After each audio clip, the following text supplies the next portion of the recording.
Assalomu alaykum va rahmatulloh. Ertalab mana arendagi mashinalarimizni tayyorlab qo'yganmiz, chiroyli qilib, xudo xolasa.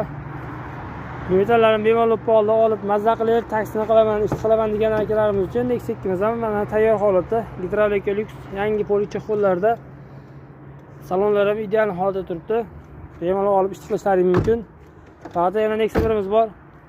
Bu ham gidravlika lyuks. Yurishi faqat metan o'zi yuradi, benzin yurmaydi. Atak taksi uraman degan akalarimiz uchun bo'lsa, bemalol salonlar ham o'rtacha holatda.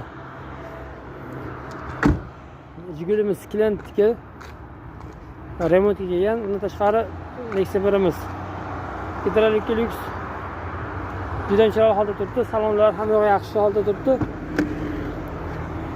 Olib taksini bosaman degan akalarimiz uchun oladi-yu minadi. 2008-yil Matizimiz bor. Benzin, gazga yuradi.